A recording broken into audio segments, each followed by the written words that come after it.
Bang, bang, Niner gang. What's going on? It's your boy Nick, 49er Faithful 365 with nothing but Niners, and we are back again. Finally, we got football coming tonight. It's been a long, long wait. As all of you know, we haven't played in over 11 or 12 days, so it's been a long time. We're coming off the bye week. We're facing the Cleveland Browns tonight. They got tons of arsenals over there, but we'll get into that. But before I do, if this is your first time here, make sure you hit that like and subscribe button. If it's your first time here, hit it. We appreciate all the likes, all the subs. Always check us out. You can check us out on Twitter and Snapchat, nothing but 9ERS. That's Twitter and Snapchat. Instagram and Facebook, nothing but Niners, all spelled out. You can also check us out on the World Wide Web, www.nothingbutniners.com, where you'll see a slew of great writers that we have over there from our team. Always pushing out that great content. You can check out all the faithful pictures of you, your pets, or whoever it is wearing your apparel. We put those up on there as well. And if you want to be showcased on our website, you can send us an email. Or if you have any questions, comments, or concerns, you can send us an email at nb9ers@nothingbutniners.com. And that's pretty much it, guys. And before we get the show going, I got a guest here tonight. I got a couple guys in here tonight, but we're going to bring in the guest first. Quincy Carrier, what's going on, my man? Good, man. How you doing today? I'm doing well, man. I'm doing well. So just a little background. I'm going to let Quincy give a little bit of background on himself. He is a Cleveland Brown fan. I believe he is in the Ohio area. So I just want to, give the floor to you. Let everybody know who you are, where you are, how long you've been a fan, things like that, and we'll get the show started. All right, man. How you guys doing? My name's Quincy Carey. I'm a lifelong Browns fan. Do a channel on YouTube, Worst Take Series also, just kind of my name's my YouTube channel name.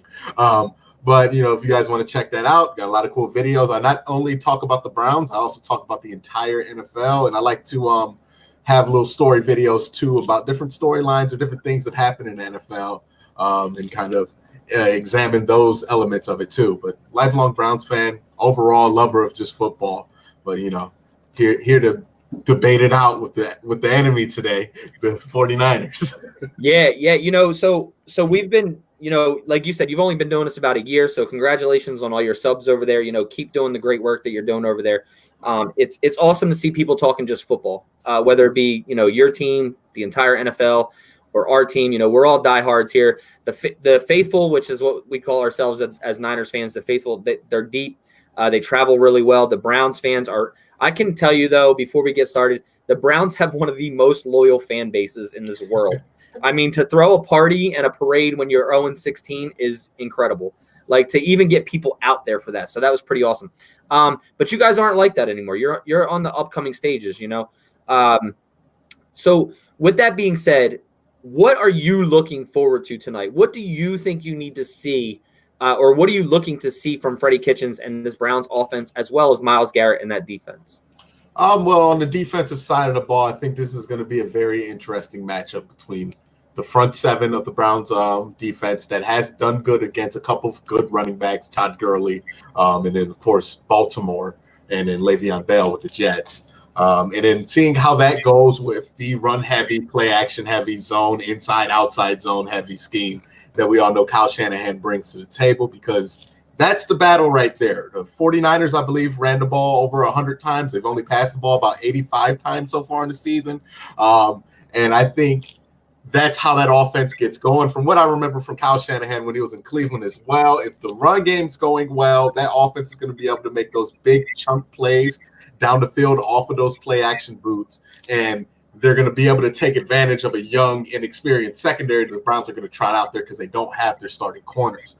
Another matchup that I'm kind of interested to see just within that is George Kittle versus Joe Schobert, or whoever they're going to line up against him. Not Joe Schobert, but George Kittle, obviously one of the most dynamic, athletic tight ends, most versatile guys.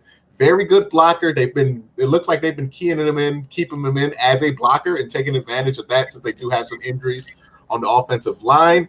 But I wouldn't be surprised to see the Niners kind of let him get loose, do some of those tight end screens that I know Kyle Shanahan has in his playbook, and see if they can get George Kittle going to open up that offense if the running game can't get going. And then for the Browns, it's going to be that offensive line versus that defensive line. It's kind of in the trenches. I know it sounds cliche, But that's going to be the battle that's going to be keyed in on, because this offensive line had a good day against Baltimore, but Baltimore did not have their best defensive line available. No Brandon Williams, and their edge rushers are terrible this year.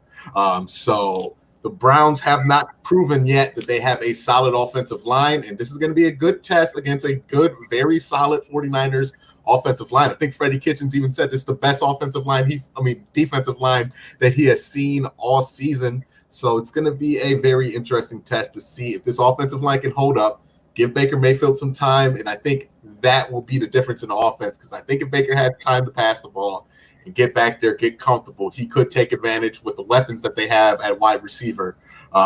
They could take advantage of some of the injuries that the 49ers have right now in that secondary. Yeah, and that's one of the big things that we're looking into right now as well, is obviously we have to contain the beast in Myles Garrett, right, and our offensive line. And with a rookie only going into his third week playing in the NFL, Justin Skule, which is going to be a big part of our offense tonight. I really believe that if we can contain Myles Garrett and make somebody like an Olivier Vernon step up, because Olivier Vernon has been getting pressures. He just hasn't been finishing this year. He hasn't really been getting all those sacks. Obviously he's nowhere near on the tier of Myles Garrett. I don't think really anybody, but probably, two total different positions, but Aaron Donald, if you look at it.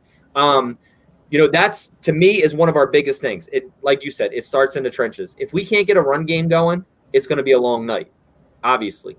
I believe that we have to be able to get that run game going. On your offensive side of the ball, Nick Chubb doesn't scare me.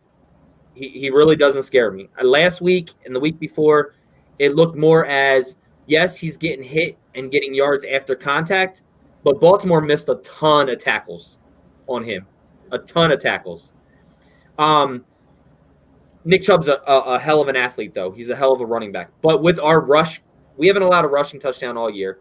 We haven't allowed a 100-yard rusher all year. Everything's pretty much been 72 yards below. So that's why I say I'm not scared of Nick Chubb himself beating us. The problem I'm worried about is being able to have Baker Mayfield be able to get rid of the football in time to where we're starting. We don't have an Akello Witherspoon who's been playing lights out this year. He went down. So just like you guys, we're one corner short where you guys are two, with Greedy and Ward being down. The other thing that I'm looking forward to is keeping those guys contained. But Odell, for some reason, on Monday nights always goes off. He's had like 9 games on Monday nights. He's had 90 yards or more on Monday nights. And then the other thing that helps you guys out this week is Callaway coming back. Antonio Callaway. Yeah, Antonio. I said Romeo, and that's why I said Romeo. I coached a kid, Romeo Callahan, in youth football, and that when I was Callahan, it just came to my head. But yeah, so you guys got Joey Callaway, you got Beckham, and you got Jarvis Landry. There's no better. That's a really good 3, right? But like you said, I think it comes down to our defensive line against your offensive line. Now, let me ask you this question. Do you see different tendencies with Baker Mayfield under pressure compared to no pressure? It's a hard one to say, because it depends on the game we're talking about. If the last 8 games of his rookie year, and I would say last week in Baltimore, he normally has a tendency to try to step up and pressure and then roll out from that stepped up position, kind of parallel to the line of scrimmage. But in the first 8 weeks, well, not first 8, but first 6 weeks of his career under Hugh Jackson, and then those first 2 games where he struggled, 2 or 3 games that he struggled this season, you would notice that instead of stepping up and rolling out, he would turn around and do this whole spin around roll out and completely bailing out in the pocket and then ending up on his back foot. I don't think the rolling out, because a lot of people have kind of like made that a whole issue with him. I don't think the rolling out right is the issue. I think it's all about how he does it and how calm he is when he does. So he does have a tendency to get a little frantic, and it would be of note that those first 6 games in his rookie year and those first 3 games this season, the offensive line was awful.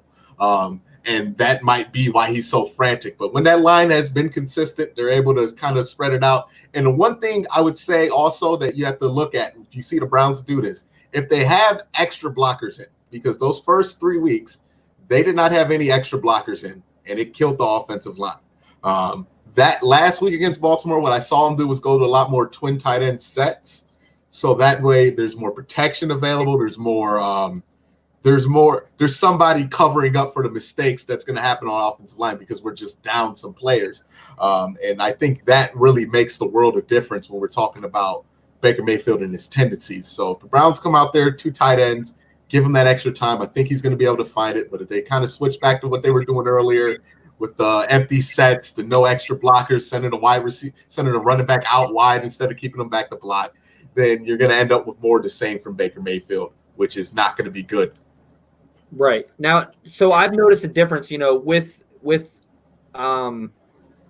with Baker coming into the NFL. I've noticed a big difference of him playing under center compared to in shotgun. Yeah. He definitely performs a lot better in shotgun. He doesn't look comfortable still. And I don't know if it's because of the fact that he played his whole college career in shotgun form and never really played under center. But you noticed that when you were talking about those rolling out to the rights and things like that on the play action, he definitely looks more, I don't want to say fragile, or let me see, I guess I could say spooked a little bit coming out of underneath compared to being in a shotgun with those rollouts. Do you see those differences with him in shotgun and being under center? I would say, I don't know. I think he actually tends to I think he's actually, I get where you say he's more comfortable. I think it really depends on what sets he's in. He's really comfortable in a pistol.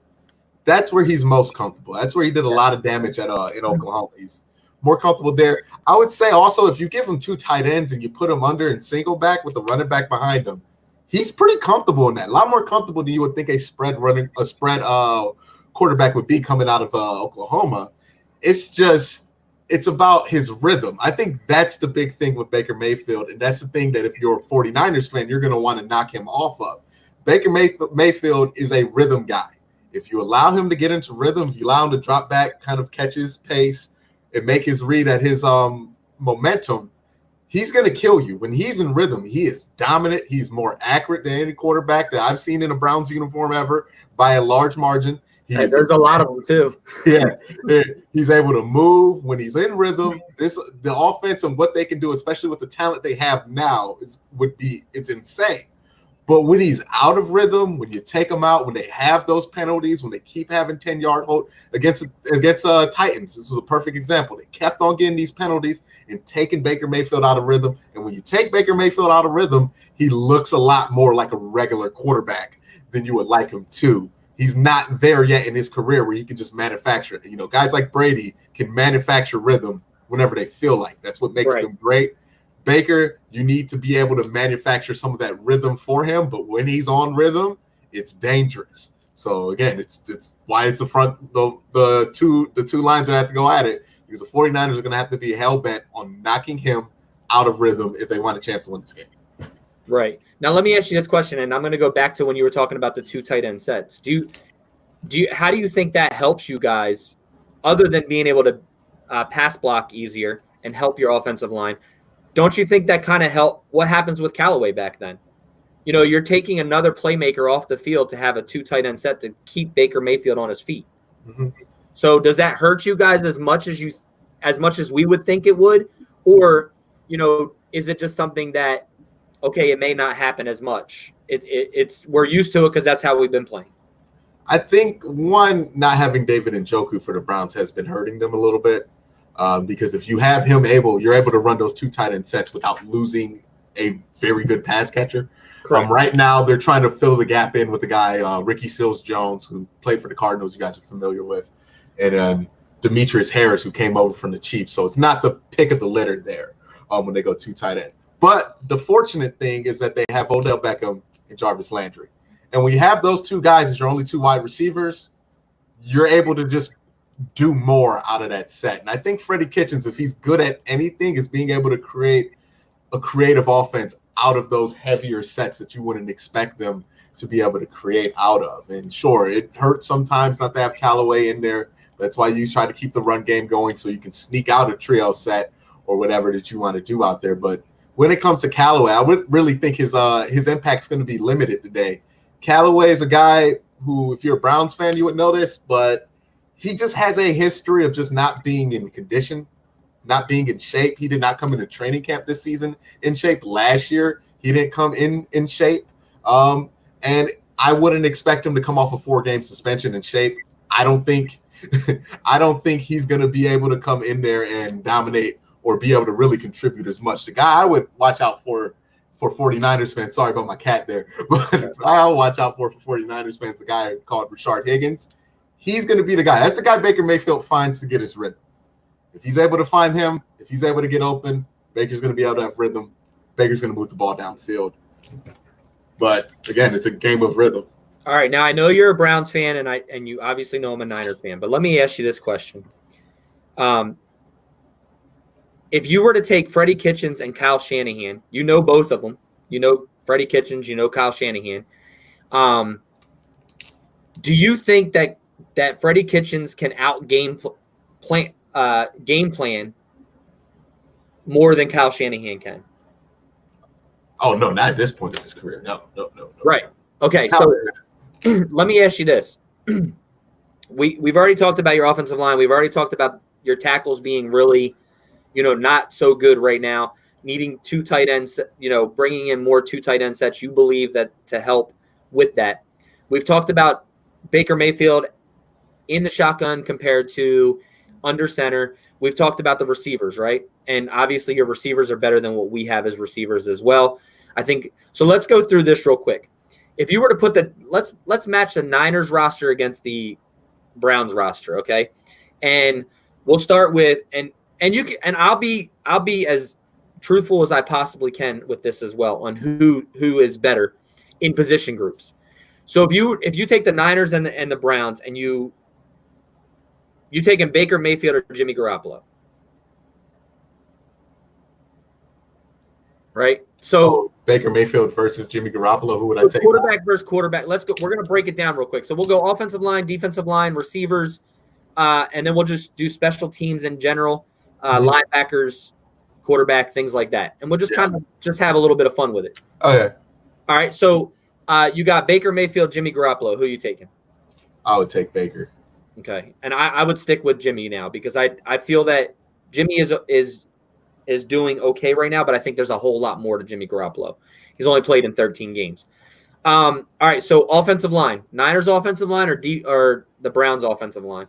Ooh, with the injuries? As they are right now. I think I would like what the Browns have on offensive line just a little bit more, even though you guys have you individually at some positions you have much better players. It's just But if you were building a team right now, what would you take in this moment? That's a coin toss, honestly. I would probably see the Browns aren't really young on offensive line. Only got Joe Patonio there. I might, if I was building a team right now, I would probably take the Niners because the gaps are easier to fill, and you still have an older Joe Staley that will come back from injury eventually. And that's a better offensive line once he's there. So, yeah, I'll probably give you guys the edge on that. Okay, and I'll probably take the edge on that one as well. All right, let's go with running backs. Now, the Niners have undrafted guys, and obviously Tevin Coleman is back and active tonight, so he'll be playing.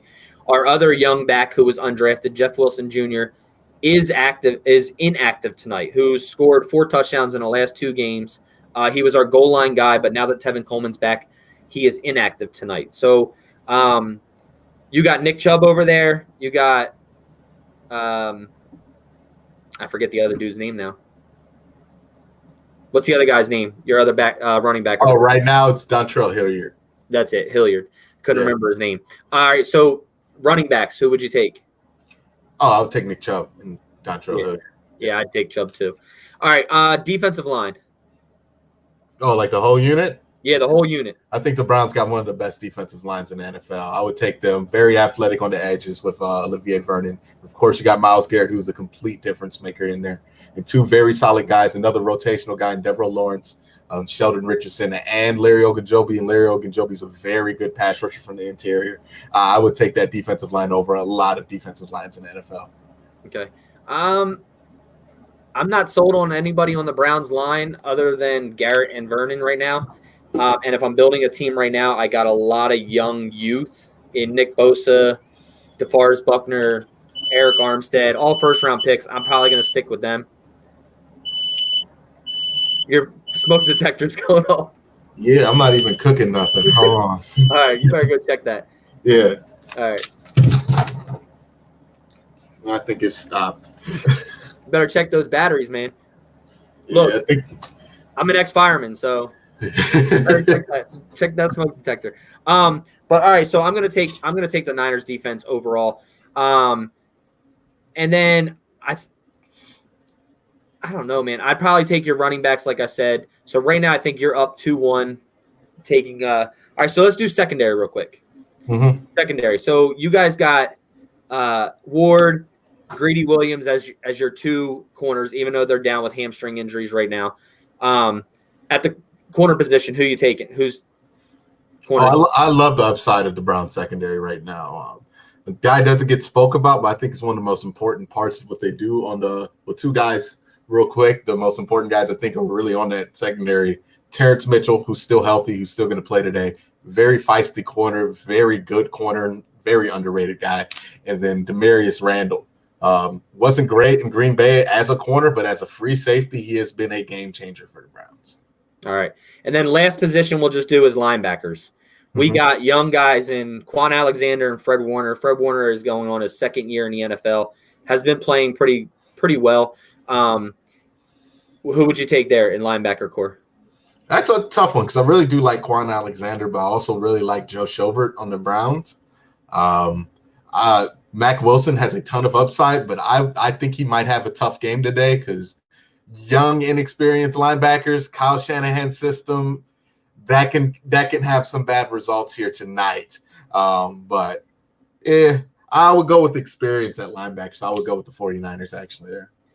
Okay. So that you guys heard what Quincy had to say. Make sure you guys give Quincy a follow on YouTube. Tell him your YouTube name again.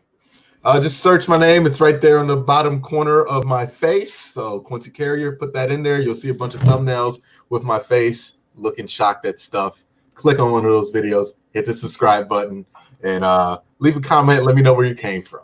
Yeah, guys, make sure you guys go over there and give him some love. All of us YouTubers here, we all give each other love. So like I told you earlier, man, I appreciate, you taking that opportunity, jumping on with us. I appreciate what you do on YouTube.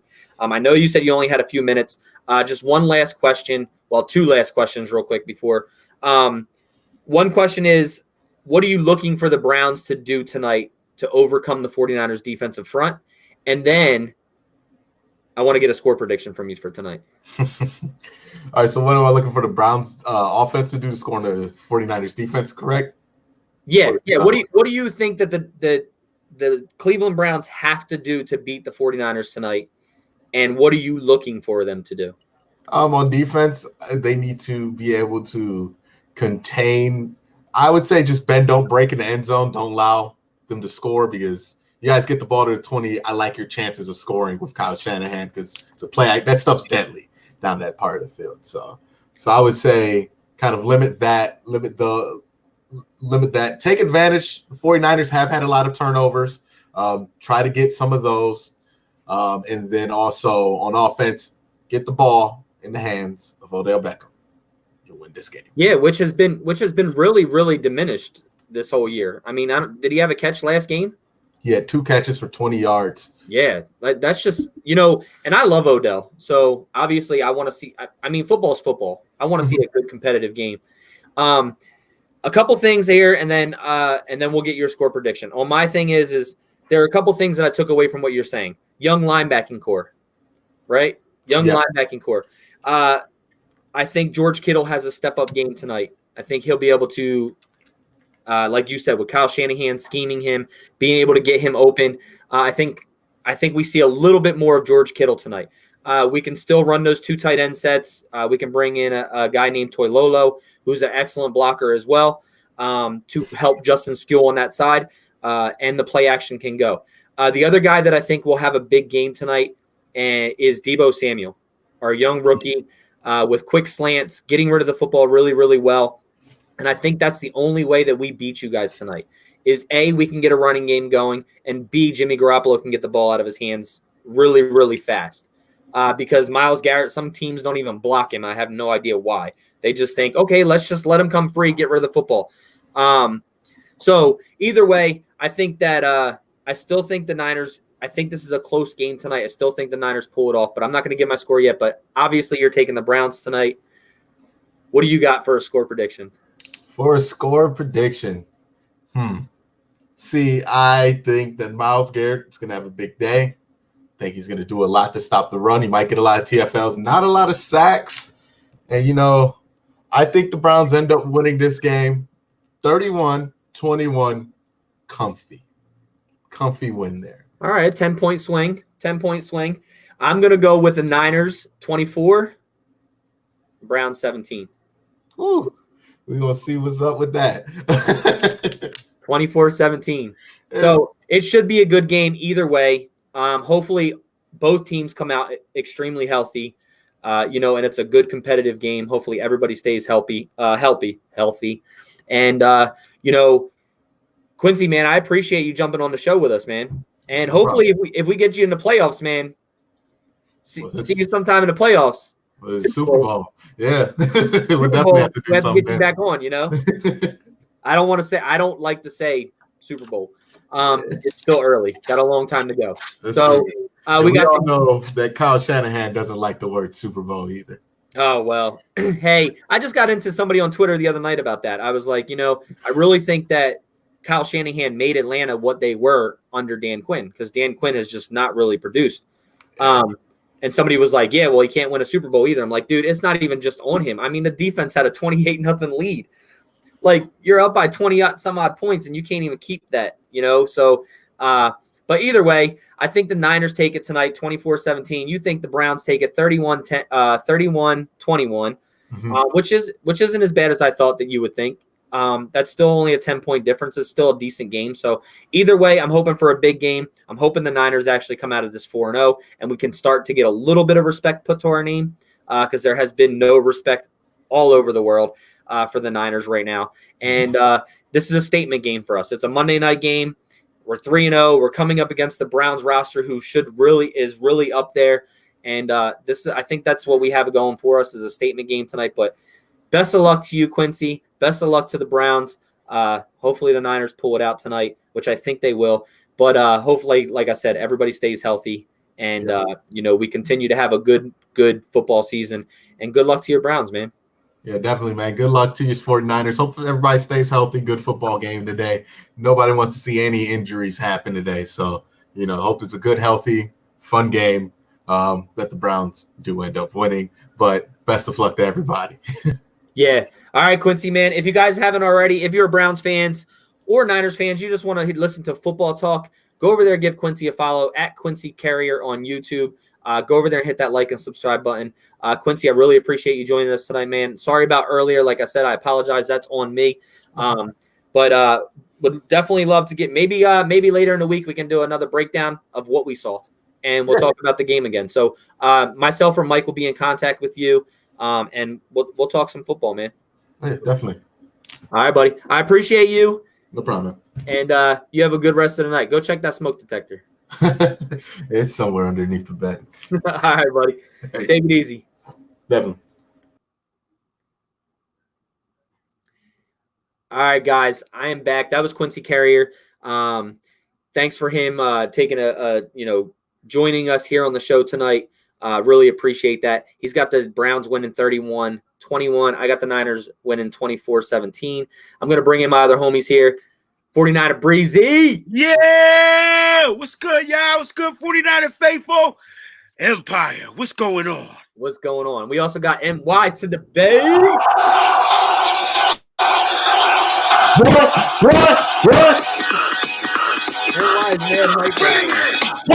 We right here. Get that Browns bullshit out of here. Hey. Right here. Let's go. Hey. I'm high, baby. Let's get it. Hey, What's man. up, MY?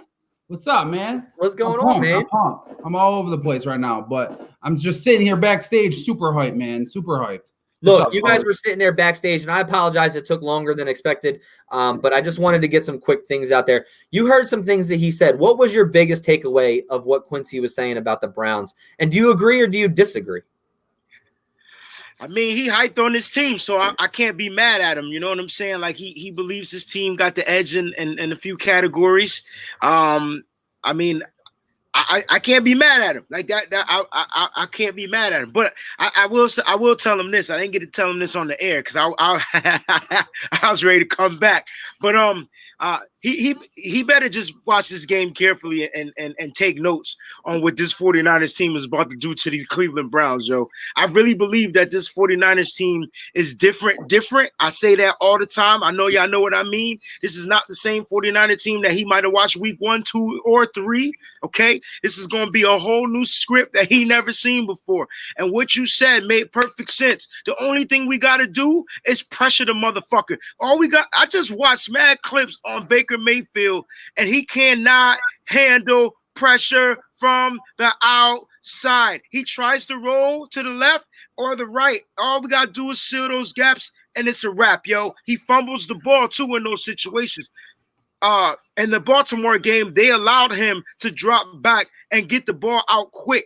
We can't allow him to do that.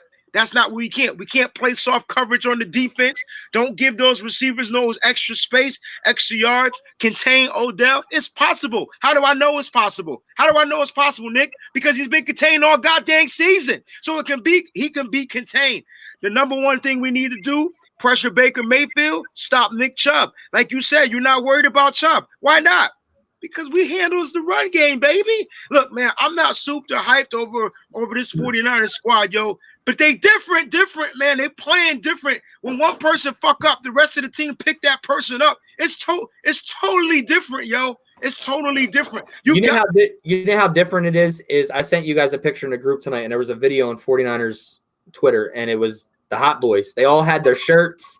They came out like, yeah, the Hot Boys are here. They're ready. And fine, the shirts and stuff are a little corny. Okay, but the camaraderie is what it looks. To get another grown-ass man to wear a matching T-shirt with you is camaraderie. That's like brothers. The vibe is different for sure. The vibe, man. It's a brotherhood right now. Like the 49ers are running like a real life fraternity, man. And I don't mean brothers as male. I'm talking about just the whole damn organization from Jed York all the way down to the water boy. They connected. Like they're connected. It's ridiculous, yo. And why? I want to hear what you thought that he had to say. And obviously he's going to stick with like Brees was saying is he's going to stick with the Browns, right? And a couple things that I said to him was Chubb doesn't worry me. And I think he kind of took that as I don't think Chubb's a good running back. No, I think Chubb is a great running back. But I'm not worried about the rush with us. I think the rush is fine. I think the problem for us is making sure tonight that we get that pressure on Baker Mayfield and we finish with those pressures. I'm not worried about the run game so much. We cannot allow Baker Mayfield to make plays to a Jarvis Landry or an Odell Beckham. What are your thoughts on that whole situation there? And what do you think, take from whatever he said and what you're thinking, and what do you think the Niners have to do tonight to win? Yeah, I mean, I agree. They can't give Baker time. So he needs to have something in his face at the bare minimum all the time.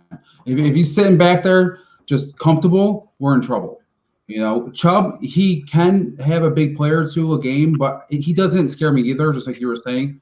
I understand that he's going to, kind of be a homer to all of his players. And on paper, they've proven a little bit more. Like if you think about Beckham and you think about Jarvis Landry, like we need our skilled guys, not Kittle, to step up. We need somebody like Debo, like you mentioned, to step up. We need somebody to get hyped and make a play. Somebody out of the receiving core needs to do something other than Kittle. Because he's probably going to be blocking. So we need somebody else to do something. That was another thing that we talked about. He was talking about the youth at his linebacking core and, guys just starting tonight and things like that. And you don't want to match them up on a Kittle, bro. Right. That's where I was going with this is we have not really seen George Kittle. Not this season. I don't want to say step up this year. But he hasn't be a huge factor as in he hasn't had to. Right. They're just look, like you said, yo.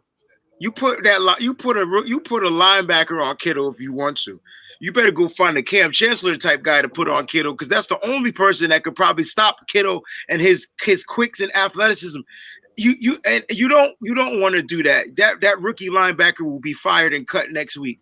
I'm telling you, that's not what you want to do. You better figure out Kittle. Freddie Kitchen needs the game plan for Kittle and Kittle only. That way, your boy Debo could do his thing. That way, we're gonna run the ball. It might not look pretty in the beginning. You get what I'm saying? But it's gonna start outside, inside, outside, inside. And he did pick us up on the zone scheme. He knows that's what we do. That's what we do.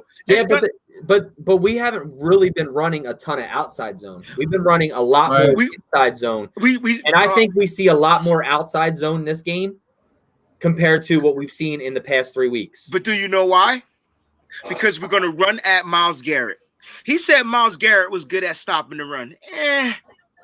That's not really his strength. I think he said that he looks to see Myles Garrett have more of a game tonight in the run game. That's not really his strength, though. It's really not, because he's in back, go after the quarterback type of guy. That's his thing, yo. So you go ahead and run at Myles Garrett all night, Kyle. That's what you do, bro. That's what you do. You guys, real quick, you guys heard me try to go position by position groups, right? And see, did you agree with everything that he said?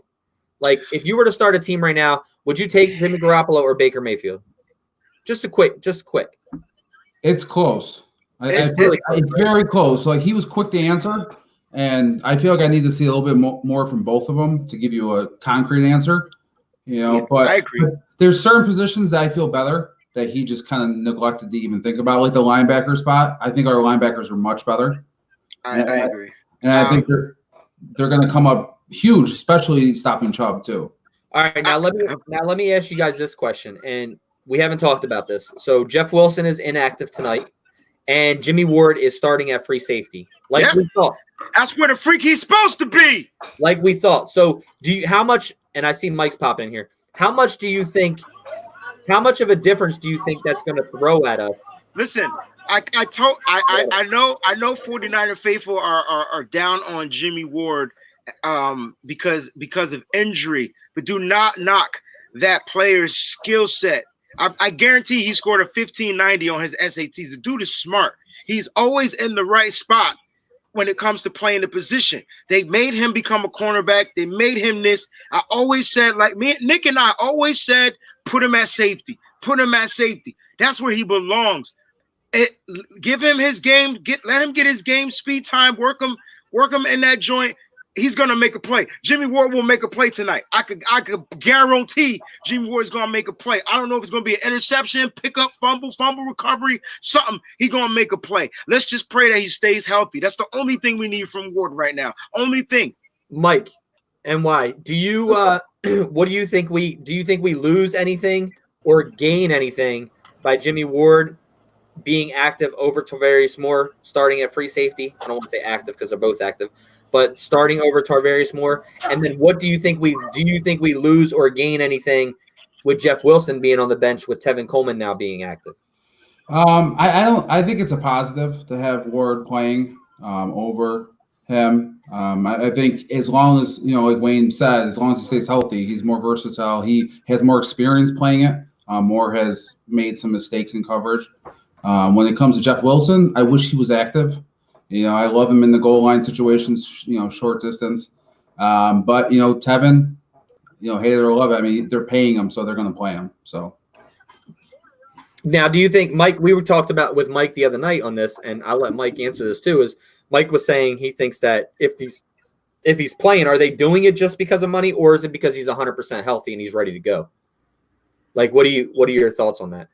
I think it's a little bit of both. I mean, Kyle really, believes in him. Obviously they had him in Atlanta. They brought him here.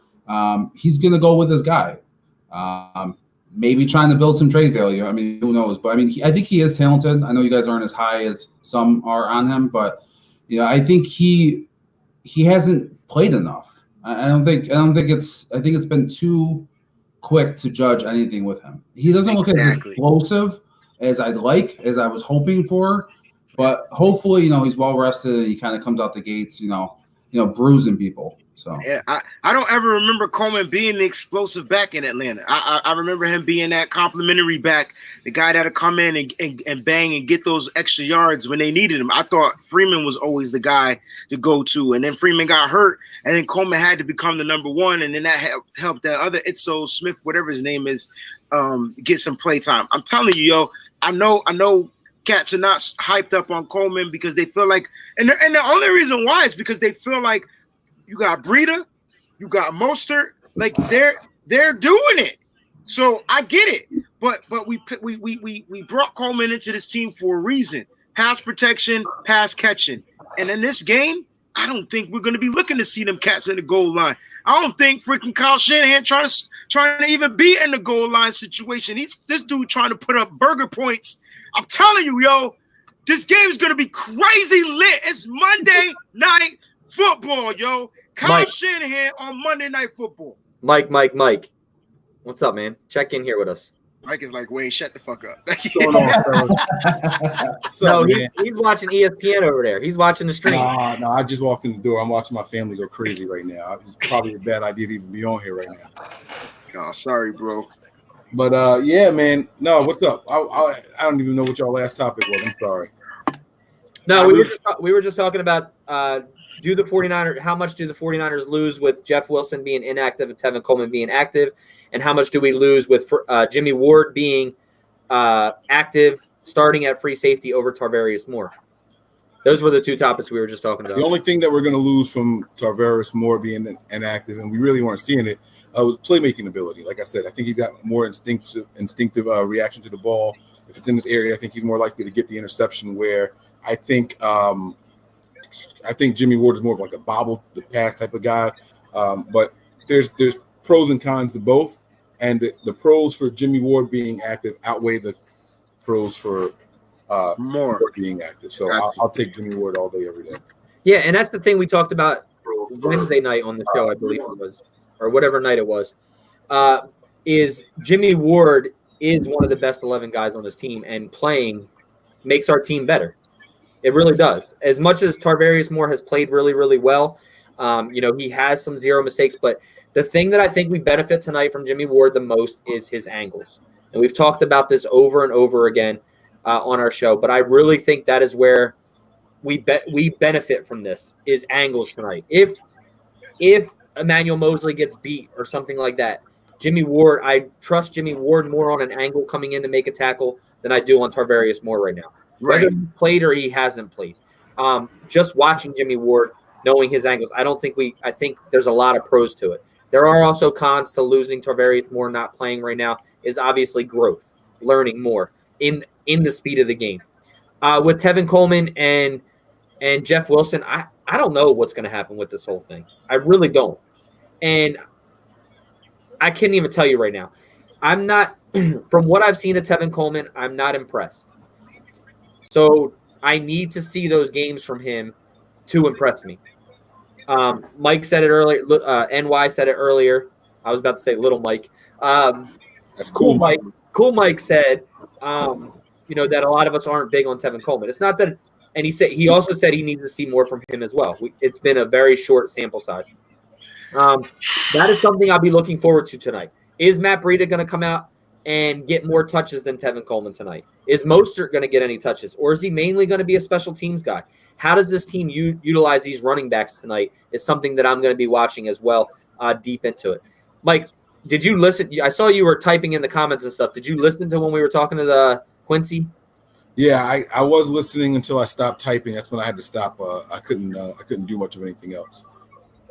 What did you hear that stood out from you, and what are some things that you did hear that stood out to you from what he was talking about? Well, I noticed that he said he was talking about Higgins over Callaway, and Callaway is actually active tonight, and Higgins is not. And I think that speaks volumes. As much as he's high on Higgins and how Higgins was, Higgins seems to be, according to him, Higgins is Mayfield's go-to. Mm-hmm. Despite that, they were willing to put in the guy who was naturally more talented right away. Your go-to or not, you got to execute these plays. I like that mentality. I don't know if it works. We hear people all the time say, "Oh, well, what's so special about Trent Taylor?" Well, Jimmy really likes him. He's Jimmy's favorite target, right? I'm like, yeah, but what about the talented guy? So you see that they're not afraid to do that kind of thing over there. It could backfire. We could see tonight. We'll see what chemistry is really about between a quarterback and his favorite target, based off of what Quincy was saying. You know what I'm saying? Now, I don't watch him enough to know that Higgins is his go-to guy or anything like that. So don't get me wrong. I think he was saying that he's more of his rhythm guy, his rhythmic. He's the guy he goes to get into a rhythm, which is the go, like not the go-to, but when he's having a tough time getting something going, I'm gonna go to Higgins. That's what he was saying. But I didn't know Higgins was inactive, so thank you, Mike. And with that being said, that makes me feel that much more better. Yeah. So he was saying how Callaway is more of a guy who he's not really worried about Callaway because of the fact that he's come into camp the last 2 years overweight or not in shape and things like that. His stamina is not very well. Playing. Yeah, he was saying that he comes in out of shape and all, but I don't think that they activate him if he's that bad. You know what I'm saying? Like you don't deactivate somebody who's been consistent for you and activate them for somebody who is out of shape. Good teams don't do that. Yeah, I mean, in theory, you're right, but Callaway is the better player, so that's probably why they're doing this. And I would like I don't know how we don't know how well Callaway is going to play, being that this is his first game coming back trying to run routes. He's not a decoy, but like we'll see what's up. Mike asked a good question in the chat when he was in there, and he was saying, well, you guys just said that you're going to use 2 tight end sets, so what does that do with Callaway? You're going to go with Landry and Beckham on the outside, and you're removing Callaway from the game anyway. Right. So you're going with those 2 tight end sets to protect Baker Mayfield. Mm-hmm. So how does that help us, or how does it hurt them, I guess you could say? Mike, I saw what your hand, so go ahead. Well, yeah, the reason I wrote that in there is because you don't activate this guy to sit another guy who is good in his role, to not put him out there as that third receiver. I think we're going to see a lot of 3 tight end sets. Three wide receiver sets. I agree. Yep. I agree. And the reason why is because they want to get Odell Beckham going. They know if they could get Odell Beckham going, that's where it's going to be. And that's my only issue. If I had to worry about anything, it would be in those 3 wide receiver sets, who's covering Odell. He's going to be looking for the quick slants and taking it to the house, and that's where I'm worried. But I believe if Jimmy Ward is in there playing safety, he prevents those taking it to the house. That doesn't mean Odell won't catch the ball, but I think he prevents the taking it to the house due to the angles that he picks up on. All right, we got about 5 minutes till game time starts, so I want to ask you guys these questions. Shit, let's go. I want to know what the 49ers have to do to win this game tonight. What is one thing that we have to do tonight other than score more points? I don't want to hear somebody say score more points because I know somebody will do that. Cool, Mike, NY, what do you think the 49ers have to do tonight to win this game? They have to make Baker run for his life. I mean, that's the truth. They have to make him very uncomfortable. I don't want to see him sitting in the pocket just waiting for Odell to get open, because then we're in trouble. We need him running and being really tentative with his throws and getting finishes. I want Bosa to get 2 to 3 sacks tonight easily. I want him on his ass. That's how we win. Yeah, so Mike, I see Mike typed in it. I know I just got home, but where's the 49ers coverage on ESPN? They're like interviewing all like Browns players. Hey man, it's been like that all day. I've been trying to, y'all don't listen to me, yo. I be telling y'all that I don't know what Eddie DeBartolo and Carmen Policy did to the NFL, but whatever they did, we still paying for this shit, yo.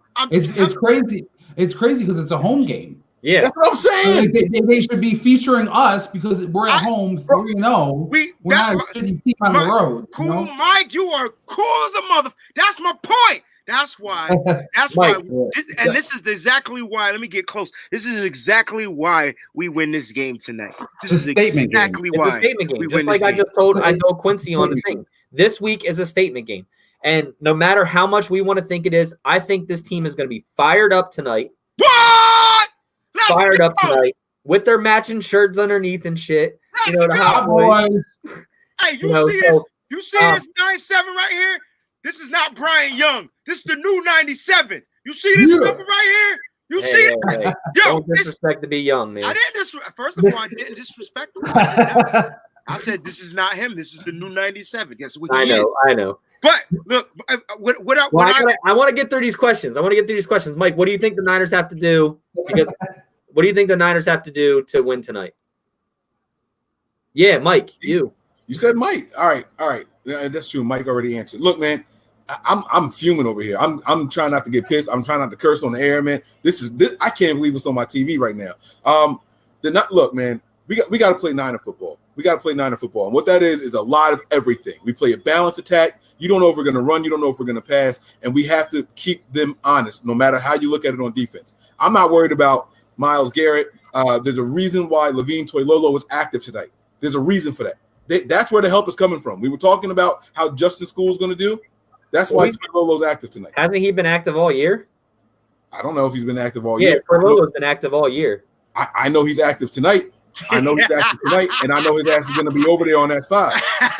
I know exactly where he's going to be tonight. People were talking about, we can use Kittle over there and all that. No, you watch. I guarantee you, Toilolo's over there. Kittle going to be on the playmaking side tonight of this ball, picking on the linebackers.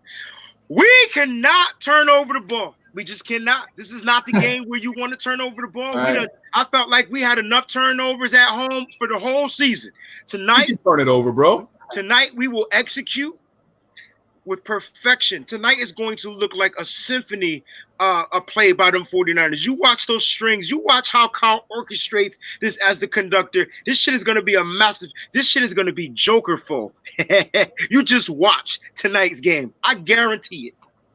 All right. So we got 50-50, good execution, right?